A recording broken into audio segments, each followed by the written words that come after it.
So as promised, I'm creating a cable assessment from scratch.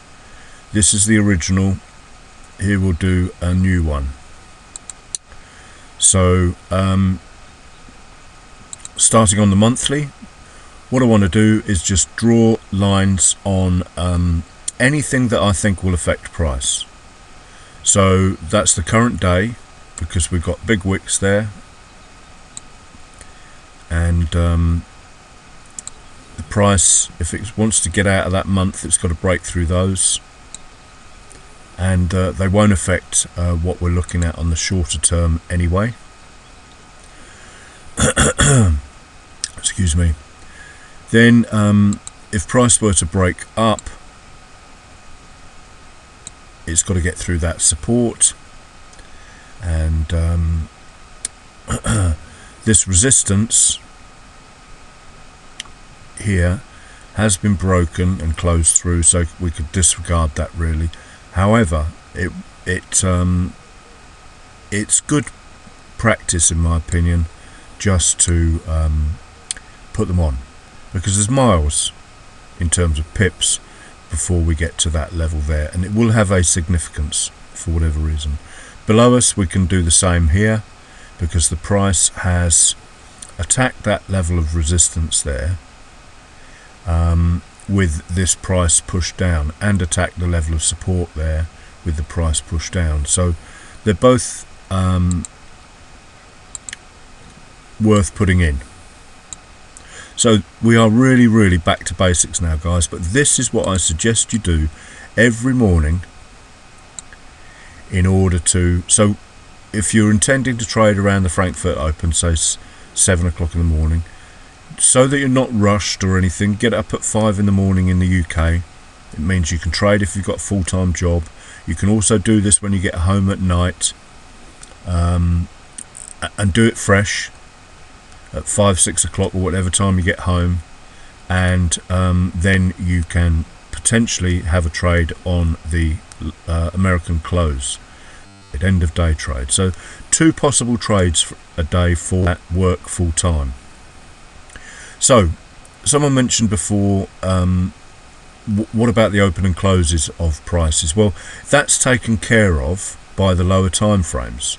So whereas you know, I might have said draw a flip zone in here and a flip zone, or PPZ or whatever you want to call it, where price opens and closes, you don't really need to do that on the higher time frames, because the lower time frames will take care of it. So these are the only levels that could potentially affect price on the monthly chart. You could draw a descending trend line to attach those, just to remind you that you are in a massive downtrend. You need to look at your histo alert, make sure it is in line with what you are thinking of trading. You know, you might have looked at this at first thing and said, right, this is the currency pair.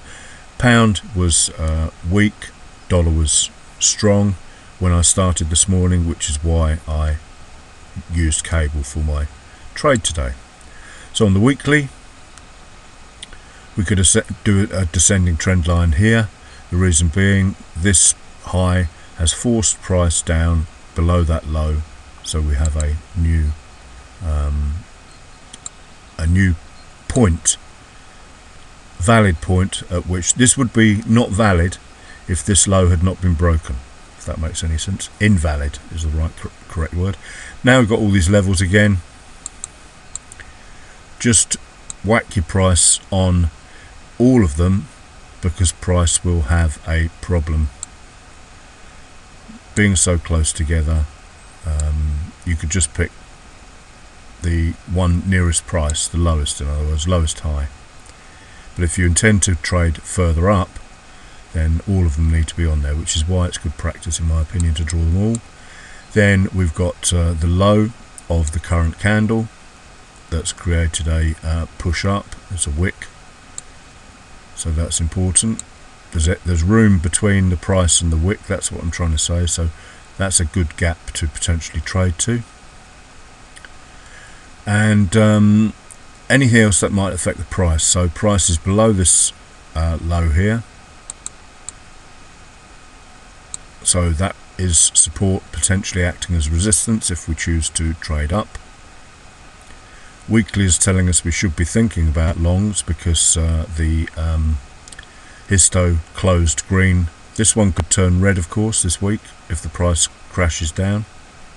So always look at the previous close of the bar, and that's all that we need to worry about close to price here. So that's the weekly done.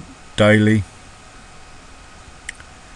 Now this high has been broken by price here, so we could do an ascending trend line joining those daily levels. So that's critical. We've broken down. We've also got, I know this for a fact, this hasn't been breached here. Low, high, high, low, high, high, high, low, lower, high, lower, low. Always check those levels, and it failed to close below there, but we could put that price in, the low of that green daily candle there, because that will act as support. Price is trying to attack that level currently. Clearly in an uptrend, low, high, high, low, high, high. 3 swings there. But we've broken that ascending trend line, so that's definitely looking like short sellers are having a good go. Anything else that might affect price here? Well, if it's going to go up, it's got to break the higher of that candle there. Oh, my mouse has chosen to play up again. If we want to go long, it's got to break the high of that candle there. The current daily candle long has created a wick, so that's effectively going to cause a problem with price, the high there. That low needs to go in, and the low before it.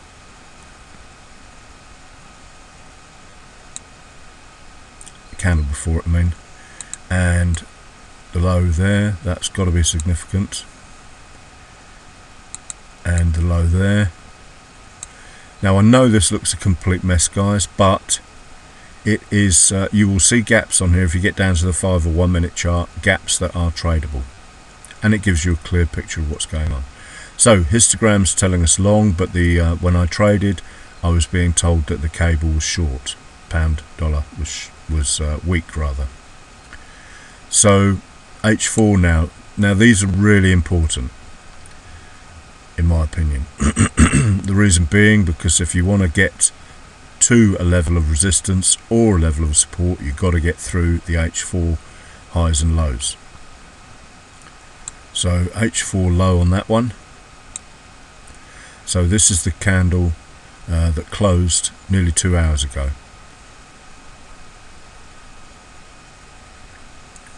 Then we don't need an H4 on our current candle. Well, you would have done it when you started trading, which was that one there, of course, and here, high and low.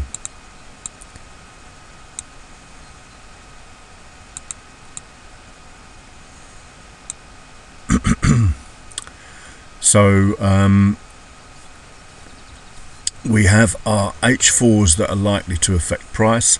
This resistance, the high of that candle, could come back and be tested as support. Not quite hit it, but you can see the point I'm trying to make.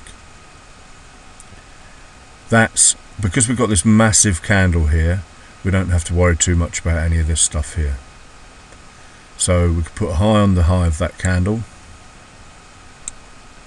Some call it like the mother candle or the father candle or whatever. Because all the other ones are inside it. I know we poked up above it there, but it held as resistance. Support's already taken care of by daily low by all accounts. And if we were going to trade this further down today, then obviously these areas need to be drawn in as well, so that would be important there. Now H1 is the situation, or the only other thing we can do on here is draw a descending trend line.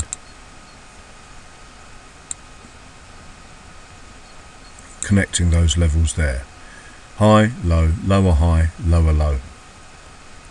This has actually reversed to the downside on H4, that's important. low, high, high, low, high, high, has been broken by a swing, a candlestick trend to the downside. So this pullback was a given. Remember, if support is broken, it will most likely reverse on you, and that's exactly what happened last night, the end of the day. So this was a screaming trade long, just based on the break support creates a pullback. We talk about that. I've talked about that many times. It's a really worthwhile tool on every time frame, even down to the 1 minute. So if this is going to reverse again to the downside, it's going to struggle through that support there. Low, high, high, low, high, high. That's a candlestick, another 4-hour candlestick trend. So that level is significant. H1 will show us how we can potentially attack that level. The H4 low I'm talking about here, let's highlight that. So I'm going to make this in-depth analysis part 1 because I don't want the video to fail to save for me. Come back with part 2.